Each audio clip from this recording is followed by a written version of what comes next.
अस्सलामुअलैकुम, welcome to my YouTube channel. उम्मीद है आप सब खैरियत से होंगे, अपने घर में खुश होंगे और आपके घर में सब खैर होगी। तो मेरा आज का टॉपिक है कि अपनी सेल्फ़ रिस्पेक्ट को कभी भी जो है वो ख़राब मत करें।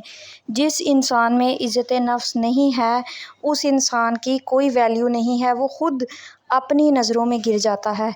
क्यों? जब इंसान अपनी ही नज़रों में गिर जाता है तो फिर दुनिया में वो किसी की नज़र में जैसा भी हो उसे कोई फ़र्क नहीं पड़ता। अब देखिए, मैं आपको सेल्फ़ रिस्पेक्ट से जो मुराद है वो ये है कि इतनी लोगों को इतनी भी इजाज़त मत दें कि वो आपको हर टाइम जो है आपको डिसरिस्पेक्ट करें, आपके जो है कभी भी आपको जो है बग़ैर वजह के ही आपको बात सुना दें और आपके मुँह में आगे से ज़ुबान ही ना हो, ठीक है? वो एक अलग बात है, चुप रहना, बर्दाश्त करना वो भी ठीक है, लेकिन एक रिस्पेक्टेबल वे में एक अच्छे लहजे में, खुशगवार लहजे में आप किसी दूसरे को ये बात समझाएँ कि नहीं, आप अगर जो है आप मुझे डिसरिस्पेक्ट कर रहे हैं तो ऐसा नहीं चलेगा कि आप मुझे डिसरिस्पेक्ट करते रहेंगे और मैं बदले में आपको जो है वो इज़्ज़त ही दूँगा या दूँगी, ठीक है? इस तरह देखें, अगर आप अच्छे लहजे में, अच्छे रवैये में अगले को कहेंगे तो ना दूसरे को अपनी इंसल्ट फ़ील होगी और ना ही आपको लगेगा कि आप जो है अपनी इज़्ज़त नफ्स को गिरा रहे हैं या फिर उसे जो है वो ख़राब कर रहे हैं। फ़ॉर एग्ज़ाम्पल, अगर कोई रिश्तेदार है, उसने आपके साथ बुरा किया है, आपको जो है इंसल्ट किया है, फिर भी आपने वो जो है ना उसकी उस इंसल्ट को इग्नोर किया और आप अगले ही दिन उसके साथ बोलने लग गए हैं। आप ख़ामोश हो जाएँ, आप उसको ना बुलाएँ, आप अपने रवैये में जो है वो चेंजेस लेके आएँ कि उसे थोड़ा बुलाएँ, उसे पता चले कि इसने भई मुझे मैंने इसको डिसरिस्पेक्ट किया था तो आज जो है उसका रवैया ही मेरे से चेंज है। फिर उसको इस बात की समझ आएगी कि इस बंदे के अंदर कोई गैरत है, कोई इज़्ज़त है, उसकी भी कोई इज़्ज़त है। वो जो है, अगर मैंने उसको डिसरिस्पेक्ट किया है, उसकी बेइज़्ज़ती की है तो उसे बुरा महसूस हुआ है, ठीक है?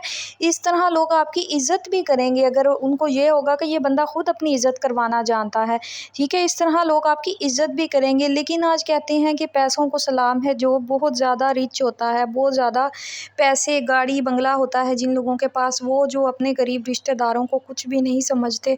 वो अभी पूरा मतलब कि गरीब गरीब रिश्तेदारों के घर आके बैठते नहीं हैं तो वो कहते हैं कि यार हमारे तो घर सारा दिन एसी चलता है, हम जो हैं हमारे घर में तो जो है वो इस तरह का खाना खाया जाता है, फ़ास्ट फूड ज़्यादा चलता है, हम तो पार्टीज़ करते हैं, हम तो जो है वो केएफसी खाते हैं, ठीक है?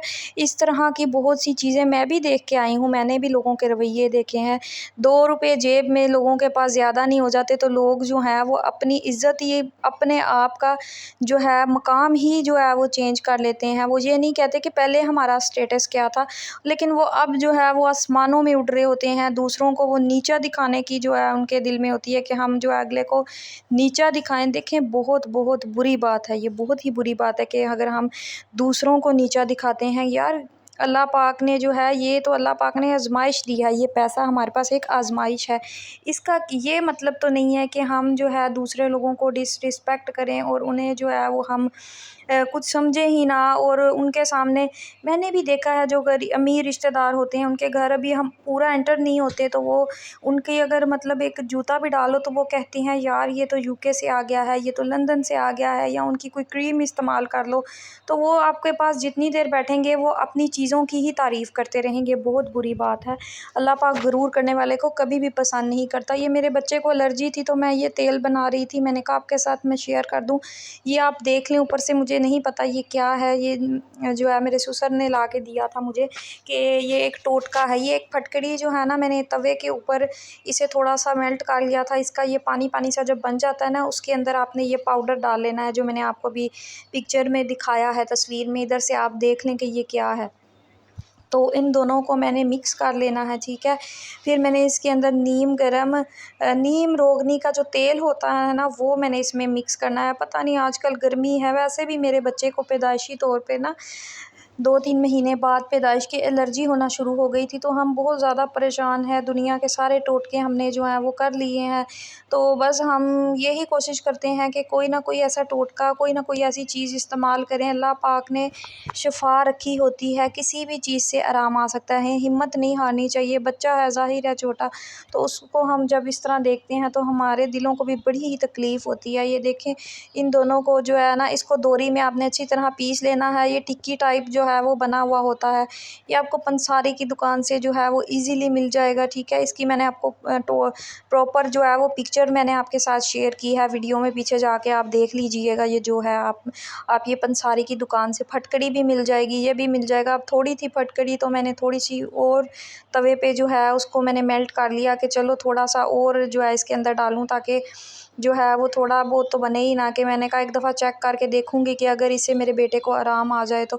ये देखें, ये मैंने पंसारी की दुकान से तेल लिया है, नीम रोगन का तेल इसे कहते हैं।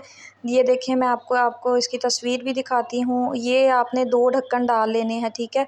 इस तेल के अंदर ये ऐड कर लेने हैं, और 2 चम्मच इसके बाद इसमें ये 2 ढक्कन डालने के बाद इसमें 2 ढक्कन जो है वो नारियल का तेल डाल लेना है। ये मैं आपको नारियल का भी तेल आपके साथ शेयर करती हूँ, ये वाला, ठीक है। आपके पास जिस भी कंपनी का है आप उस कंपनी का डाल सकते हैं, ठीक है। उसके बाद मैंने सोचा कि मैं अब दोपहर का खाना शाना भी बना लूँ और फिर मैं जो है वेली होके बैठ जाऊँगी।